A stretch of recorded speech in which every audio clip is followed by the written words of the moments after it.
तो इस वक्त मेरे साथ हैं भारतीय किसान यूनियन के नेता राकेश टिकैत। राकेश टिकैत लगातार इस आंदोलन की मुहिम को धार देने की कोशिश में जुटे हैं। खाप पंचायतों की बैठक में कल अहम ऐलान हुआ, उस वक्त भी राकेश टिकैत थे। लेकिन आज मैं इनसे बात करने आया हूं उन मुद्दों पर जिन मुद्दों का जिक्र प्रधानमंत्री मोदी ने आज किया है। मध्य प्रदेश के किसानों को संबोधित करते हुए प्रधानमंत्री मोदी ने करीब 40 मिनट तक अपनी बात रखी। इससे पहले कल कृषि मंत्री नरेंद्र तोमर ने 8 पन्नों की चिट्ठी किसानों के नाम लिखी। तो प्रधानमंत्री मोदी अगर तमाम आंकड़ों के साथ ये कहते हैं कि ये कानून किसानों के हित में है और एमएसपी कभी बंद ना होगी ना खत्म होगी, और कुछ लोग किसानों को डराकर राजनीति कर रहे हैं, और इसके साथ प्रधानमंत्री मोदी ने तमाम तरह के आंकड़े दिए। आंकड़े यूपीए सरकारों के दौरान की, आंकड़े उस दौरान की जब दालों की उपज कम होती थी, दालों की खरीद कम होती थी, सरकारी खरीद दालों की कैसे कई गुना बढ़ी, ऐसे तमाम आंकड़े प्रधानमंत्री मोदी ने 40 मिनट के भाषण में दिए। तो मैं राकेश टिकैत से ये समझने की कोशिश करता हूं कि अगर बार बार पीएम कह रहे हैं, बार बार कृषि मंत्री 8 पन्ने की चिट्ठी तक लिखने को मजबूर हो गए, तो फिर आप लोग मान क्यों नहीं रहे हैं?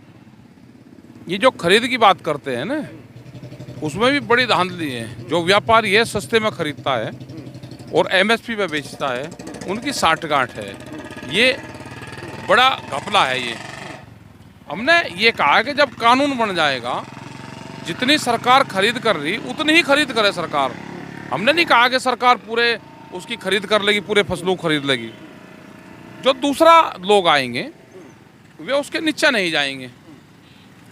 ये हमने सरकार को कहा। मैं ये कह रहा हूँ कि जब प्रधानमंत्री, बल्कि 40 मिनट मैंने कहा, एक्चुअल दरअसल 53 मिनट पीएम ने कहा और 8 पन्ने की चिट्ठी, जब इतना वो कह रहे हैं और उसके बाद एक एक चीज़ उन्होंने बताया किसानों को कैसे गुमराह किया जा रहा है। 5 साल में 2014 के पहले 1.5 लाख मीट्रिक टन दाल खरीदी गई, हमने किसानों की दाल की पैदावार के लिए बढ़ावा दिया और 112 लाख मीट्रिक टन खरीदा, और इस तरह से किसानों को कितने पैसे दिए। एमएसपी में इस कानून के लागू होने के बाद कई गुना फसल खरीदी गई, सब कुछ कह रहे हैं। तो भरोसा नहीं हो रहा है या जो कह रहे हैं उसमें कुछ गलत है, ये समझना चाहिए। गलत है उसमें। क्या गलत है जरा काउंटर? एक तो जैसे उन्होंने ये कहा ना कि स्वामीनाथन कमेटी की रिपोर्ट को लागू कर दिया, वो लागू नहीं हुई।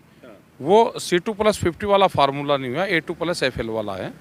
और जो वहाँ से जानकारी उनको देते हैं, जो ड्राफ्ट उनको बना कर देते हैं कि वहाँ पर जाओगे तो ये आपको पढ़ना है, ठीक है, उनके खिलाफ जांच होनी चाहिए। कौन अधिकारी है जो प्रधानमंत्री को गलत जानकारी देता है, जिससे फिर लोग कहते हैं कि प्रधानमंत्री झूठ बोलता है।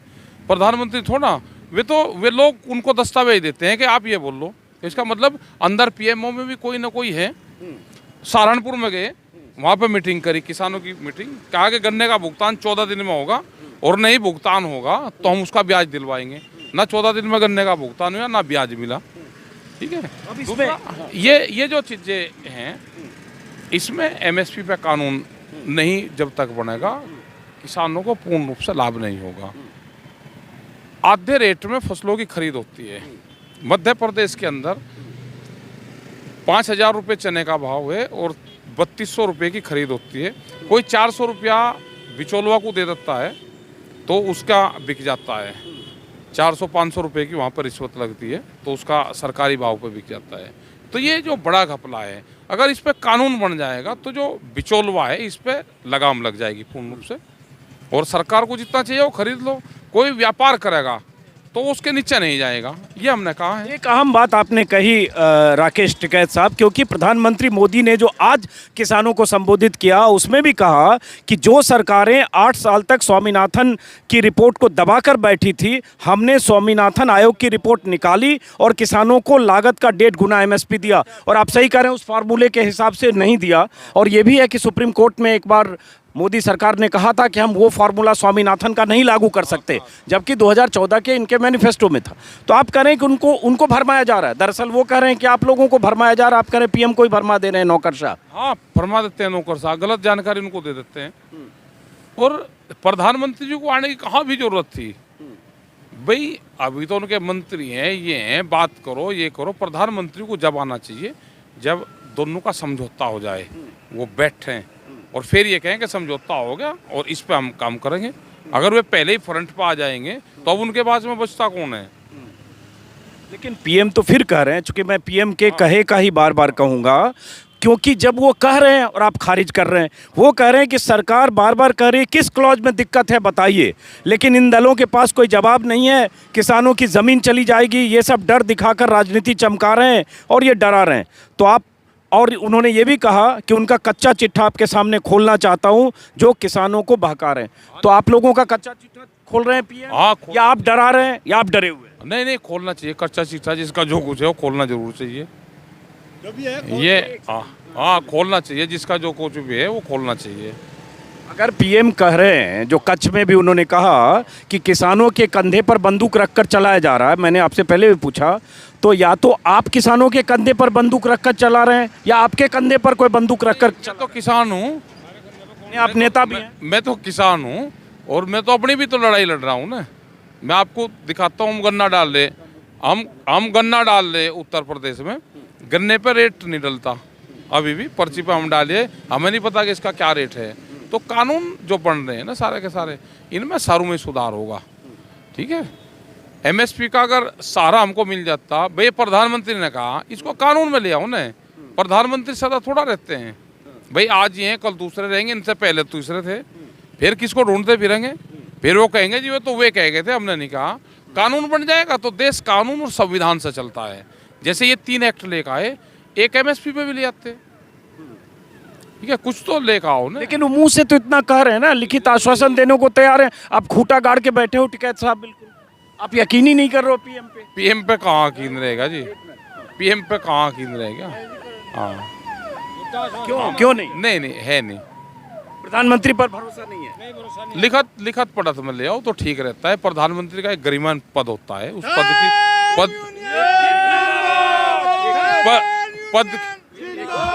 पद की गरिमा होती है।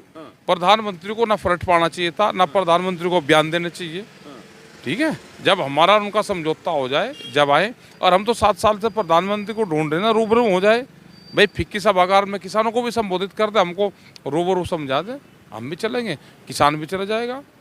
तो वो तो कच्छ के किसानों को संबोधित कर देते हैं, दिल्ली से डिजिटल जो तरीका है उसके जरिए मध्य प्रदेश के किसानों को संबोधित करते हैं, फिक्की के जरिए बहुत बड़े उद्योगपतियों को संबोधित करते हैं। तो इससे आपका जी नहीं बढ़ता? वो सब सुना करिए टीवी पे सुनते हैं कि नहीं? हम क्वेश्चन तो नहीं कर सकते ना उनको भाई, क्वेश्चन तो उन लोगों को वहाँ चिन्हित कर जाता है कि जो नपी तुली वहाँ पे बात करे। जिन एक आध किसानों को दिखाते हैं ना, वो पूरा पका के वो उसको क्या कहना है, उसके वहाँ अर्गद पुलिस रहती है, माइक उसका ऐड रहता है। अगर कोई भी उन्हें खिलाफ वो करी तो तुरंत माइक को बंद कर देंगे, वहाँ आस-पास बैठे रहते हैं। तो वे लोग हैं। तो आप चाहते हैं प्रधानमंत्री आप लोगों के बीच? हाँ, नहीं बीच में नहीं, हम कहते बीच में नहीं आना चाहिए उनको, आप लोगों से संवाद करें। यहाँ पे फिक्की सभागार में, वहाँ पे बैठे, बढ़िया सभागार है, किसान भी बैठ जाएगा उसमें। एक मांग और बहुत सारे किसान नेता कह रहे हैं, वही राकेश टिकैत कह रहे हैं कि अगर प्रधानमंत्री कच्छ जाकर वहाँ किसानों से मिल सकते हैं, उसमें कुछ सिख हैं, और उस मुलाकात का एक मकसद था, क्योंकि सरदार और सिख पंजाब से आकर दिल्ली की सीमाओं पर बैठे हैं, और अगर प्रधानमंत्री फिक्की के प्रतिनिधियों को एड्रेस कर सकते हैं और प्रधानमंत्री दिल्ली से मध्य प्रदेश के किसानों को एड्रेस कर सकते हैं, ऐसी बहुत सारी सभाएं करेंगे, मन की बात कर रहे हैं, तो फिर किसानों को, वो उन किसानों को जो आंदोलनकारी हैं, उनसे क्यों नहीं संवाद करते हैं? ये राकेश टिकैत कर यही कह रहे हैं आप। अब प्रधानमंत्री ने एक चीज़ और कही है, उन्होंने कही है कि जिन थोड़े से कानूनों में किसानों में जिन थोड़े से, तो पहले तो आप थोड़े से वाले हैं, ज़्यादा से वाले उनके साथ हैं लाखों लोग, ये नरेंद्र तोमर भी करें, लाखों उनके साथ हैं, थोड़े से आपके साथ हैं। तो जिन थोड़े से किसानों में नए कानूनों को लेकर आशंका बची है, वे समझें और भ्रम फैलाने वालों से सावधान रहें। हमें भ्रम फैलाने वाले हैं या भ्रम में हैं? हम तो थोड़े से हैं, वो है, हमें इनसे भगा दो, पर हम यहाँ सॉलिड हैं। हमें भगा दो भाई इनसे। हम अगर गलत कर रहे हैं, देश के खिलाफ हमारी गतिविधियां हैं, तो इनसे लाठी मारो और हमको चलते करो काम की तरफ। तो आप भ्रम में हैं या भ्रम फैलाने वाले में? ऐसा है ना, तो हम भ्रम में ना भ्रम फैलाने वाले में हैं। हमें 35 साल हो गए किसानों की वो करते हुए, आंदोलन करते हुए, तो हमको पता है सब क्या घटनाएं क्रम हो रही, क्या हो रहा। गोदाम बन जाएंगे, कानून आने से पहले गोदाम बनकर तैयार हो जाएंगे, तो लूट का अड्डा बन रहा है ना। किसानों को लूटेंगे, उसमें बंद करेंगे और महंगाई पूर्ण रूप से बढ़ाएंगे। ये वही तो कंपनियां हैं जो टेलीफोन में फ्री में डाटा देती थी, आज हर घर घर में पहुंच गई, किसी को पता भी नहीं चला। वही हैं सब। तो एक बात और, चूंकि प्रधानमंत्री से करते हो तब नरेंद्र तोमर पर आता हूं। उन्होंने आखिरी एक बात कही कि मेरे कहने के बाद भी अगर आपके मन में शंका है तो हम सिर झुकाकर विनम्रता से बात करने के लिए तैयार हैं और 25 दिसंबर को अटल जी के जयंती पर इस विषय पर किसानों से बात करेंगे। लेकिन वैसे नहीं बात करेंगे जैसे आप सोच रहे हैं, वैसे ही करेंगे जैसे वो करते रहे, लेकिन विनम्रता से करेंगे। नहीं, हम ना तो किसी का सिर झुकाना चाहते, ना हम निम्रता से बात करना चाहते। आप हमें तो टाइट होकर बात करो, लेकिन हमारे इशू पे बात करो। नम्रता से सरकार क्यों झुके, क्यों सर झुका कर सरकार बात करे? सरकार को तो भाई देश की सरकार है, उसका सर तो ऊंचा रहना चाहिए, क्यों झुकाए हम? तो एक बात और, आपको पता है, आपने जो 8 पेज की चिट्ठी जो नरेंद्र तोमर ने लिखी, कुछ चिट्ठी के कुछ पन्ने पढ़े आपने? यहाँ में पढ़े नहीं, अभी टाइम नहीं लगा। उसमें एक 7 नंबर पेज पर ये लिखा हुआ है, 7 नंबर पेज पर ये लिखा हुआ है, एक तो क्या झूठ क्या सच ये उन्होंने बताया है, जो आप लोग झूठ फैला रहे हैं और जो सरकार सच बता रही है। लेकिन किसान आपके चक्कर में, आप जैसे नेताओं के चक्कर में, आप ही क्या बात मान के यहाँ से लेकर दिल्ली में अलग अलग जगह धरने पर बैठी है चक्का जाम करके। तो उसमें उन्होंने लिखा है कि ये वो लोग हैं चिट्ठी में जो 62 की लड़ाई, 1962 की लड़ाई के साथ भी देश के साथ नहीं थे। आज वही लोग उसी भाषा में, उसी विचार के लोग हैं जो आज किसानों के इस आंदोलन में, तो एक तरह से चीन परस्त कर रहे हैं। 62 में आप लोग देश के खिलाफ थे, चीन के साथ थे, वो लोग इस 26 जनवरी में दिखाएंगे, तिरंगे के साथ में यात्रा निकलेगी हमारी और हम दिल्ली में चलेंगे, परेड में शामिल होंगे 26 जनवरी को। और पूरा जो ट्रैक्टर होगा अपने झंडे उतार कर तिरंगे लगा के चलेंगे। तो उस दिन देखेंगे तिरंगे पे कैसे पानी वाटर कैनन चलाते हैं, तो उस दिन पता चलेगा देशभक्त भी हैं हम हैं। तो कैसे जाएंगे? यहाँ तो आपको इस पुलिया से आगे बढ़ने नहीं दिया जा रहा, तो ऐसे कैसे? हम चलेंगे ना, जाएंगे, कौन रोकेगा?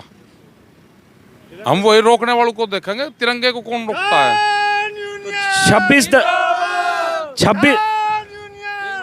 26 जनवरी में तो खैर अभी 40 दिन है, तो मतलब आपको लगता है कि लंबा चलने वाला? लंबा चलेगा ये।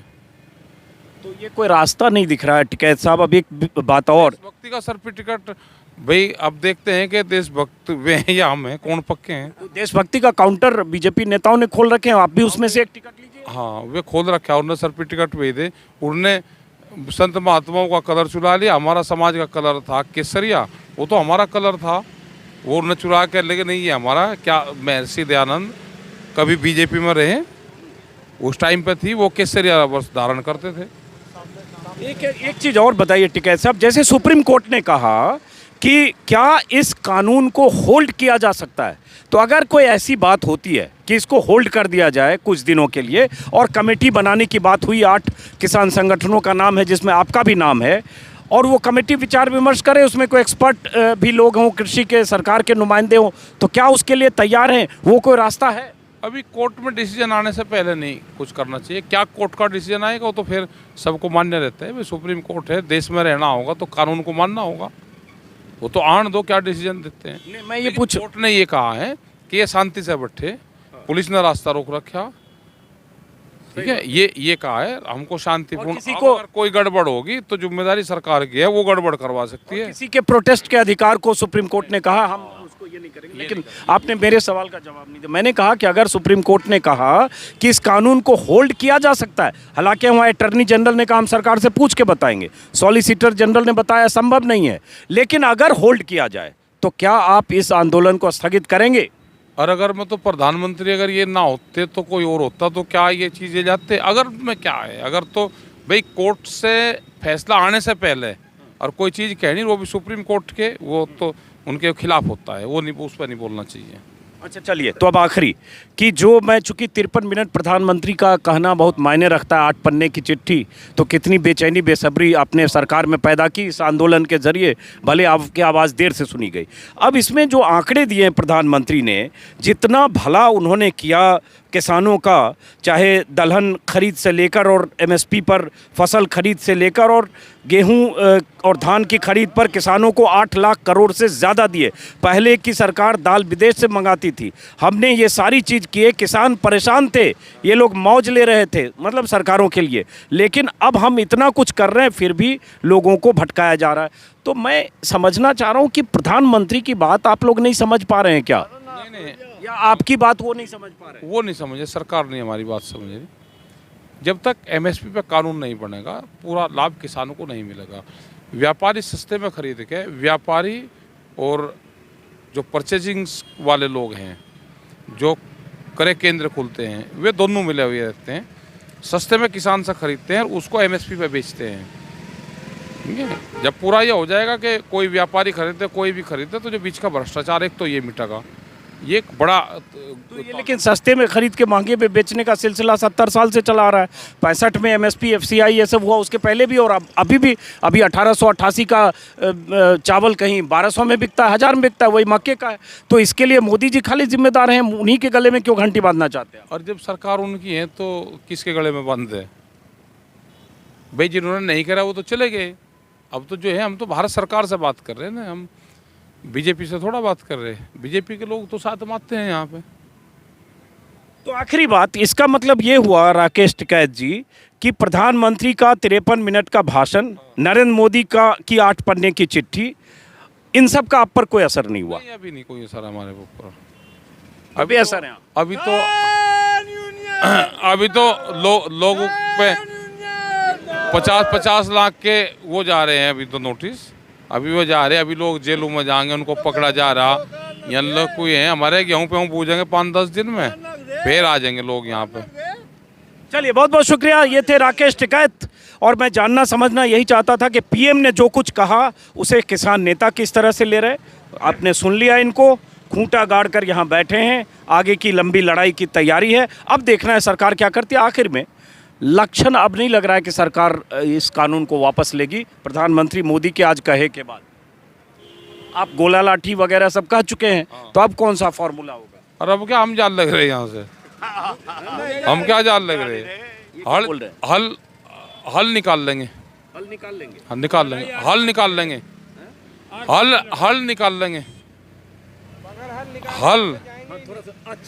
हल निकाल लेंगे। बंजर भूमि को भी हल पाड़ता है, इसको भी हल तब पाड़ेंगे, इसको भी। ये द्व्यर्थी है। देखिए, हल निकालना मतलब समाधान निकालना है, लेकिन दरअसल इस हल की बात करें। चलिए, बहुत बहुत शुक्रिया राकेश टिकैत जी। अब ये लोग फिर राकेश टिकैत और उनके साथी सहयोगी इस गाजीपुर बॉर्डर के पास, जहां दिल्ली यूपी बॉर्डर के पास जहां ये लोग बैठे हैं धरने पर, लगातार आंदोलनरत हैं, वहीं जा रहे हैं। और उसके बाद ये सिलसिला लंबा चलेगा। प्रधानमंत्री का भाषण अभी और होना है, कई जगह होना है, कई बार होना है। अब देखते हैं सरकार क्या करती है और इस आंदोलन का क्या होता है। फिलहाल शुभ रात्रि, नमस्कार।